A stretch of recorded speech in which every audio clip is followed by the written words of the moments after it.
Shalom. I'm gonna start by saying all praises, honor, and glory to Yahweh, Ba'ashem, Yahushai. Double honors to the elder apostles of Great Millstone, and salutations to you, Akim, around the world, lifting up the standard of Yahweh, Ba'ashem, Yahushai, in truth and sincerity. All right, this is Brother Micaiah once again, accompanied with the brother Kawadia. We are from GMS Chicago, and this is pretty much a quick lesson, on the history of idolatry.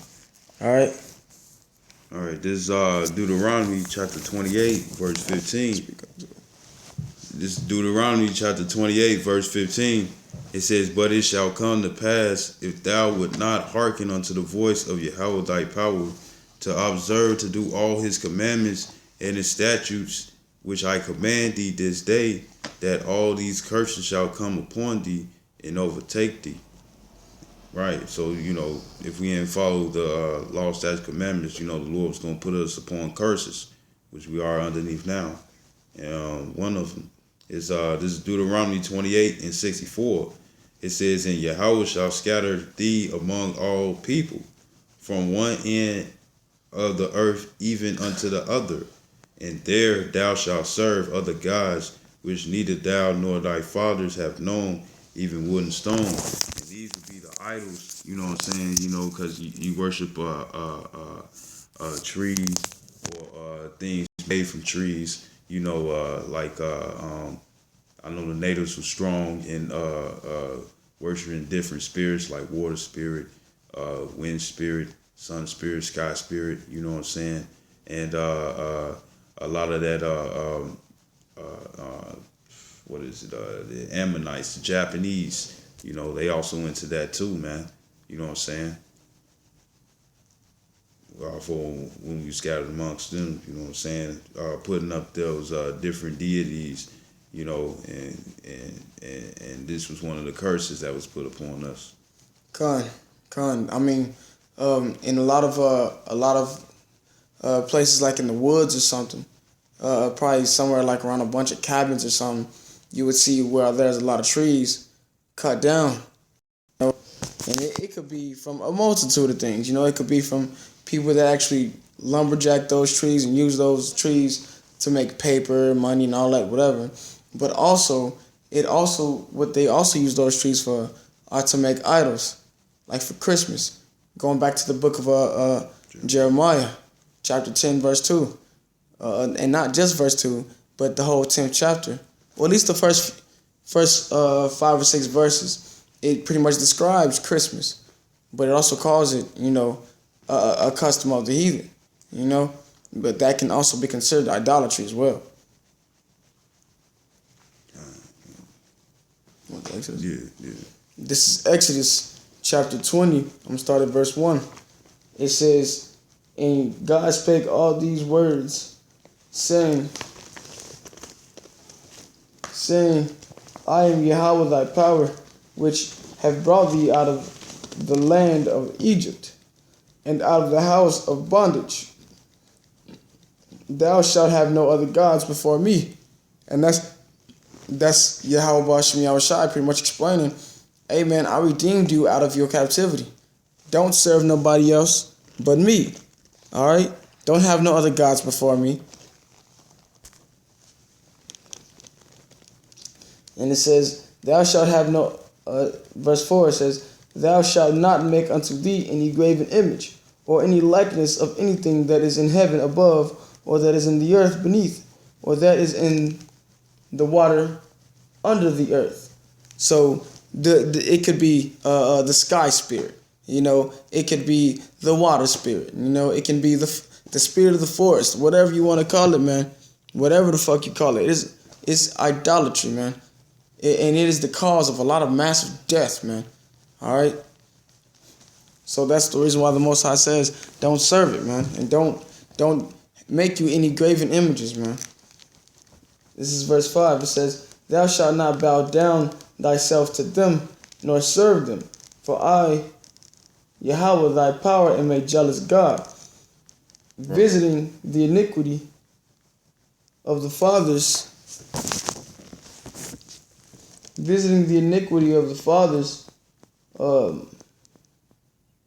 upon the children unto the third and fourth generation of them that hate me. So when he says them that hate me, he's referring to those who chose to serve those idols. Generation after generation after generation, the curses that he spoke of in Deuteronomy will fall upon them, man.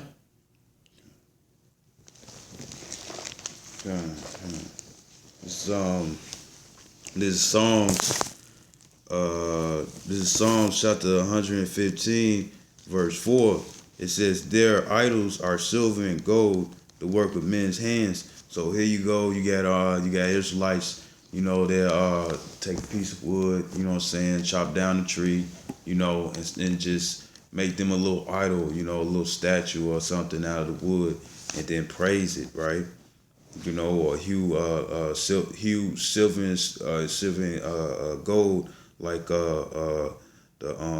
what's it in Ephesus, the land of Ephesus, the Ephesians. They was worshiping Diana, man. And she was just a stone. It was just a big piece of silver, man.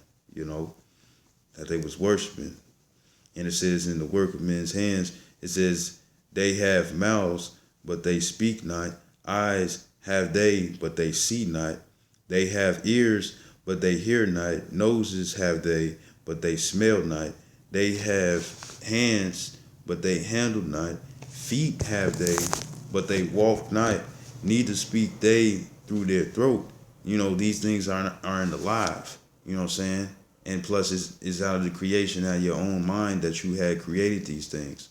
You know what I'm saying?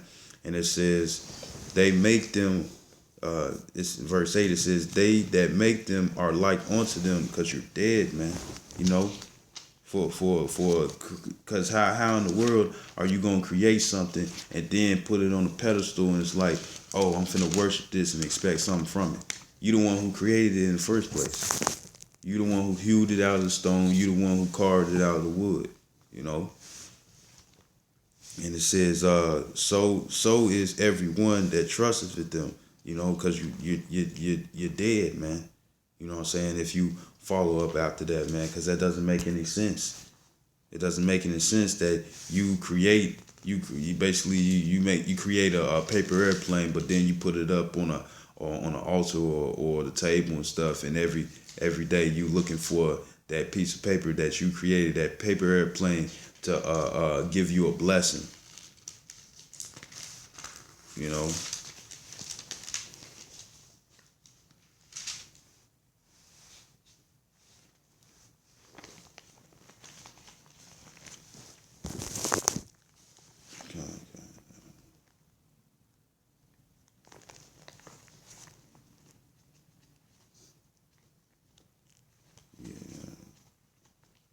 This is Second Thessalonians.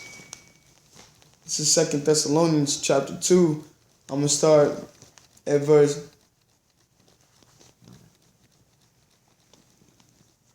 I'm gonna start at verse 10.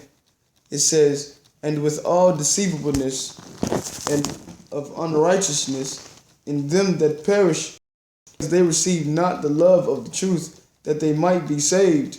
And that's those people that are so overwhelmed, with believing what they want to believe. All right, let's say believing that a pair of shoes, can clean themselves. It's completely madness, man.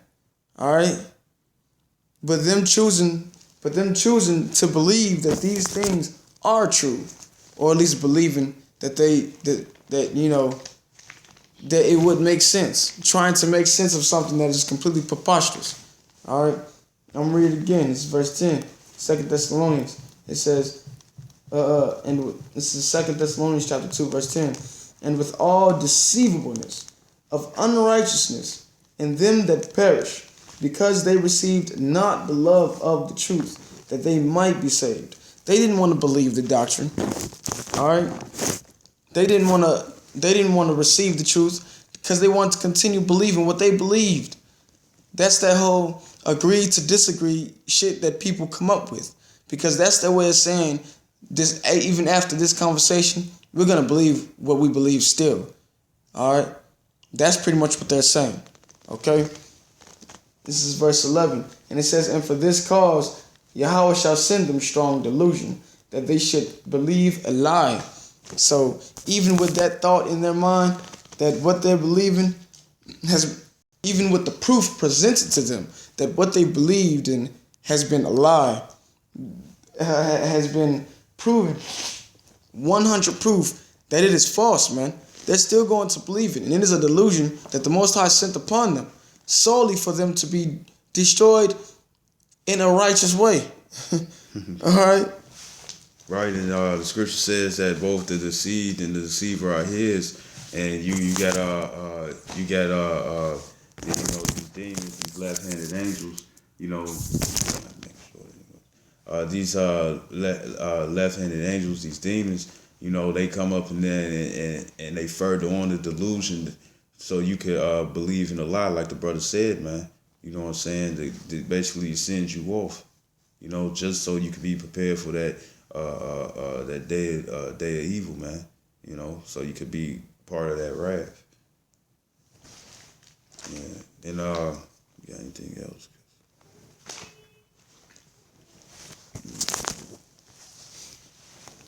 About the driving. Hold on.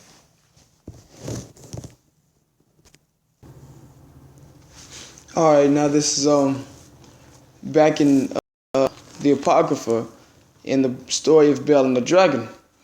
All right, and I'm gonna start at verse 6. It says, then said the king unto him, thinkest thou not that Bel is a lying god? So like, I'm gonna start up a little higher. This is verse 4. It says, and the king worshipped it and went daily to adore it. And that was talking about the idol. And it says, but Daniel worshipped his own God. And the king said unto him, why doest not thou worship Baal? Who answered and said, because I may not worship idols made with hands, but the living power, who hath created the heaven and the earth, hath sojourned over all flesh. Then said the king unto him, thinkest thou not that Baal is a lying god? Is a living god? Seest thou not how much he eateth and drinketh every day? Now this man truly believes this King Astyages truly believes that idol eats and drinks. That is a delusion right there. Because just like these people today, these people believe that, what is that? What the fuck is that? It's an Egyptian god. Bro. No, Sobek. They got it as a drink in these stores today, but it's an Egyptian god for that represents fertility. All right, but they truly believe that this god can impregnate women, man. It can either impregnate or it can either make a barren female, fertile, or it can make a man that has a stagnant seed to become prosperous. All right, that is a fucking delusion right there. Okay. Verse 7, it says, then Daniel smiled and said, O king, be not deceived, for this is but clay within and brass without, and did neither eat or drink anything. So Daniel has the spirit of Yahweh Bashem Yahushai on him, because he's a prophet of Yahweh Bashem Yahushai. And he's explaining to this man, he has a smirk on his face, because he realizes the stupidity of King Astyages, man. All right? And that's the reason why he's laughing. He's a little sarcastic, but even then, he's trying to point out to him that it is a false idol and it can't do anything for itself. Verse 8, so the king was wroth and called for his priests and said unto them, if ye tell me not who this is that devoureth these expenses, ye shall die. But if ye can certify me that Baal devoured them, then Daniel shall die, for he has spoken blasphemy against Baal. Now the king pretty much has explained that if his idol did consume these things, that they would kill the prophet Daniel. But if the idol did not consume these things, then the priests would die, which is preposterous anyway, because the king chose to believe in the shit. All right. This is verse 9. Verse 10. Now the priests of Baal were 70 beside their wives and children, and the king went with Daniel into the temple of Baal. So Baal's priests said, Lo, we go out, but thou, O king, set on the meat, and make ready the wine, and shut the door fast, and seal it with thine own signet. And tomorrow, when thou comest in, if thou findest not that Baal hath eaten up all, we will suffer death. Or else, Daniel, that speaketh falsely against us. Verse 13. And they little regarded, for under the table they had made a privy entrance, whereby they entered in continually and consumed those things. So they had already known that idol was a false idol. They was getting over on the king the whole time, man. They made the king believe everything, man. All right? That's Jake, man. Yeah. That's Jake like a motherfucker. Because what Jake do, in let's say in church, you got some of these guys that actually have the statue of Yahweh Shai, or the appearance of what they think the Messiah is, man. Because they got this blonde-haired, blue-eyed devil on a wooden cross. All right? Either a wooden cross or a statue of the nigga, and they believe that if they touch this shit, then they are blessed, they are healed. And that's Jake's delusion, man. Because they believe wholeheartedly in this shit. Verse 13. It's like it. Verse 14. It says, So when they were gone forth, the king set meats before Baal. The king set meats before Baal. Now Daniel had commanded his servants to bring ashes, and those that strewed throughout all the temple in the presence of the king alone. Then went they out and shut the door and sealed it with the king's signet and departed. Now in the night came the priests with their wives and children as they were wont to do, and did eat and drink up all. Damn. So after all that happened, after the prophet Daniel had his priests come in and lock up the joint, that's when Astagis, all his priests, they came in through that little trap door, man.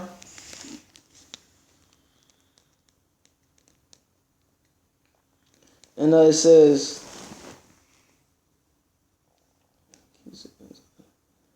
I'm gonna start verse 14 again. It says, So when they were gone forth, the king set meats before Baal. Now Daniel had commanded his servants to bring ashes, and those that strewed throughout all the temple, in the presence of the king alone. Then went they out and shut the door, and sealed it with the king's signet, and so departed. And now in the night came the priests with their wives and children, as they were wont to do, and did eat and drink up all. In the morning betime the king arose, and Daniel with him. And the king said, Daniel, are the seals whole? And he said, Yea, O king, they be whole. And as soon as he had opened the door, the king looked upon the table and cried with a loud voice, Great art thou, O Baal, with thee is no deceit at all. Then laughed Daniel, and held the king that he should not go in, and said, Behold, now the pavement, marked well, whose footsteps are these. So what happened was, Daniel set a trap. And so that little trap door, either he knew it was there, or he just believed wholeheartedly that that idol was a false idol. Either way it goes, the prophet was right, man. Because one, that idol was a false idol, and two, Jacob is fucking wicked, man. Well, it was an idol, period. It was an idol, period. Yeah. That was the point, though. Okay. Um, All right. There's more. Salakia, verse 20. And the king said, I see the footsteps of men, women, and children.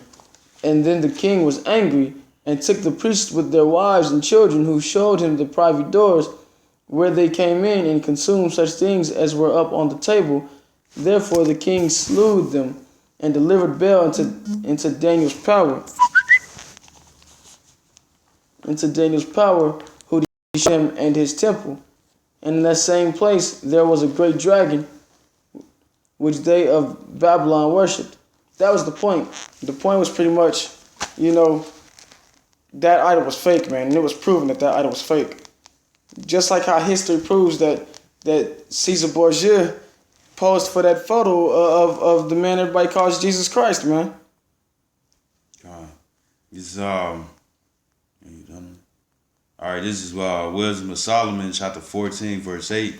It says, but that which is made with hands is cursed, as well it as he that made it. He, because he made it, and it, because being corruptible, it was called God. And like the brother said, when it comes down to Cesare Borgia, who is basically the image to be set up to be the known Messiah. You know what I'm saying? He is corruptible because it's a false, and it causes you to err. You know what I'm saying? Here's verse 9. It says, for the ungodly and his ungodliness are both alike hateful unto the Most High, because the Lord said that he's a jealous power. So if you worshiping this idol, guess what? You also show that you're being hateful to the Lord, man. Verse 10, it says, for that which is made shall be punished together with him that made it. Therefore, even upon the idols of the Gentiles shall there be a visitation, because in the creature of the Most High they are become an abomination and stumbling blocks to the souls of men, and a snare to the feet of the unwise. And a lot of the unwise are 2/3 because they wholeheartedly believe in that image, man. The blue-eyed and blonde, brown hair, whatever. Blonde. Blonde. Blue-eyed, blonde hair. Blue-eyed, blonde hair, who people portray to be Jesus Christ, man. You know what I'm saying? Or the image, And it says, and those are snares, man. And a snare is a trap.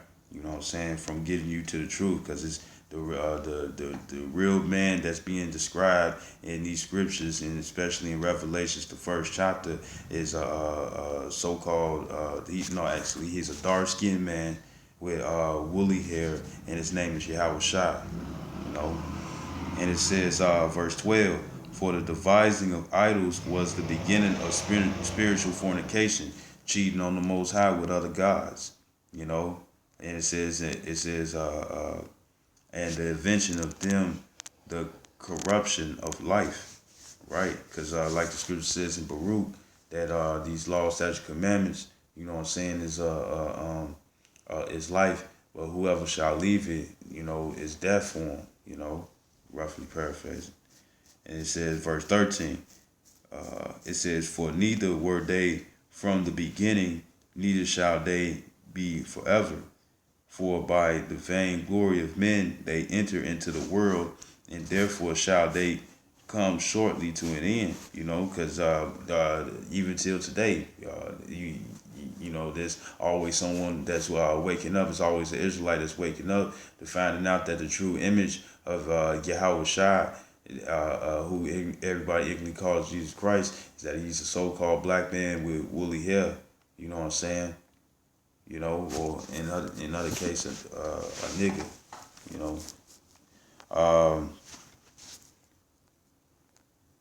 Verse 15, it said, for a father afflicted with untimely mourning when he had made an image of his child soon taken away, now honored him as a god. And this talking about Pope Alexander the Great, no, Pope Alexander the Sixth. You know what I'm saying? When it comes down to his son Cesare Borgia, Cesare Borgia, which was he was in love with his sister. He was in love with his sister, and he also killed his brother over his sister. You know, and he was also a homosexual who was with he was either Leonardo da Vinci or Michelangelo, who made that image. You know what I'm saying? That was in a contest to make that image. You know, and that image is what a lot of these churches have. Like a lot of these churches have the leprous dog that's hanging on the cross, man, that they got in several movies, man, biblical movies, man. You know,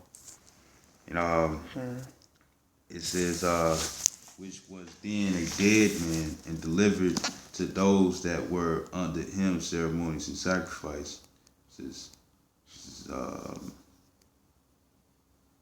It says, thus in process of time and a godly custom grown strong was kept as a law, and graven images were worshipped by the commandments of the king. Right, so the thing is that, you know, even till today they put this up, man. You know what I'm saying? And portray that this is what it is. Like it says in Job 9:24, the earth is given in the hands of the wicked. He shall cover the faces of the judges thereof. And that's exactly what they did, you know.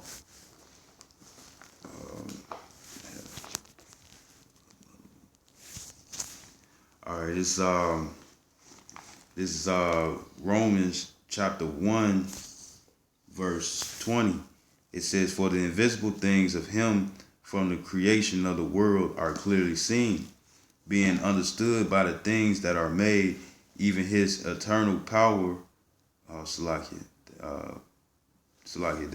Romans 1:21, it says, because that when they knew the Most High, they glorified him not as the Most High, neither were thankful, but became vain in their imaginations, and their foolish heart was darkened. Professing themselves to be wise, they became fools, and changed the glory of the uncorruptible power into an image made like to a corruptible man. It's talking about Cesare Borgia, how they Cesare Borgia, and it says, and to birds, and for four-footed beasts, and creepy things, like it says back in Deuteronomy 28 and 64, that we should serve both wood and stone.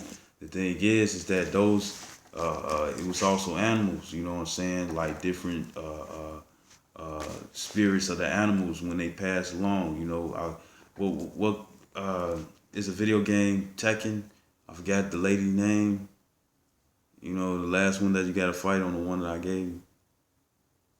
Yeah, you know, she be like, spirits guide me, this, that, and the other. That's her worshiping spirits of animals, man, which is idolatry. The bitch had the spirit of a wolf. Yeah.